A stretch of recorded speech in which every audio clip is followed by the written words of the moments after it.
พยากรณ์อากาศประจำวันที่ 10 เมษายน 2025 ความกดดันต่ำของอากาศร้อนยังปกคลุมอยู่ทั่วทุกภาคของประเทศลาวด้วยกำลังอ่อนหาปานกลางสมทบกับกระแสลมตะวันตกพัดปกคลุมซึ่งจะเฮ็ดให้อุณหภูมิร้อนขึ้นตื่มอีกพอมีหมอกแห้งปกคลุมอยู่ทั่วไปในตอนกลางเว้น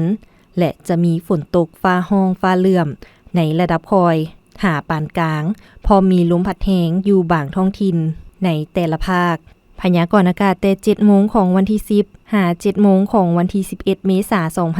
2025 ภาคเหนือด้านตะวันออกอากาศเย็นในตอนกลางคืนหาตอนเช้า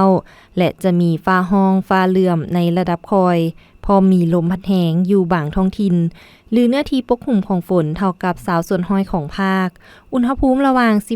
16-32 องศาภาคเหนือด้านตะวันตกอากาศเย็นในตอนกลางคืนหาตอนเช้าส่วนตอนบ่ายอากาศร้อนหาร้อนเอาพอมีหมอกแห้งปกคลุมอยู่ทั่วไปและจะมีฝนตกฟ้าร้องฟ้าเหลื่อมในระดับคอยหาปานกลางพอมีลมพัดแรงอยู่บางท้องถิ่นหรือเนื้อที่ปกคลุมของฝนเท่ากับ 15% ของภาคอุณหภูมิระหว่าง 17-40 องศานครหลวงวิงจันทน์อากาศร้อนหาร้อนเอาพอมีหมอกแห้งปกคลุมอยู่ทั่วไปและจะมีฝนตกฟ้าร้องฟ้าเหลื่อมในระดับคอยอยู่บางบริเวณและมีลมพัดแรงเป็นบางโอกาสหรือเนื้อที่ปกคลุมของฝนเท่ากับ20%อุณหภูมิระหว่าง 26-38 องศาภาคกลางอากาศร้อนหาร้อนเอาพอมีหมอกแห้งปกคลุมอยู่ทั่วไปและจะมีฝนตกฟ้าร้องฟ้าเหลื่อมในระดับคอยอยู่บางท้องถิ่นพอมีลมพัดแรงเป็นบางโอกาสหรือหน้าที่ปกคลุมของฝนเท่ากับ 35% ของภาคอุณหภูมิระหว่าง 24-39 องศาแขวงไชสมบูรณ์อากาศเย็นในตอนกลางคืนหาตอนเช้าพอมีฟ้าร้องฟ้าเหลื่อมในระดับคอยอยู่บางบริเวณและมีลมพัดแรงเป็นบางโอกาสหรือเนื้อที่ปกคลุมของฝนเท่ากับ25%อุณหภูมิระหว่าง 19-34 องศา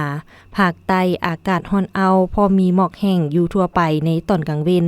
และจะมีฝนตกในระดับคอยหาปานกลางอยู่บางท้องถิ่นพอมีลมพัดแรงเป็นบางโอกาสหรือเนื้อที่ปกคลุมของฝนเท่ากับ 40% ของภาคอุณหภูมิระหว่าง 24-39 องศาสำหรับเขตภูเพียงบริเวณอากาศเย็นในตอนกลางคืนหาตอนเช้าพอมีฝนตกฟ้าร้องฟ้าเหลื่อมในระดับคอยหาปานกลางอยู่บางบริเวณและมีลมพัดแรงเป็นบางโอกาสหรือเนื้อที่ปกคลุมของฝนเท่ากับ 35% อุณหภูมิระหว่าง 16-29 องศาอุไรวันแสงพระจันทร์อ่านสบายดี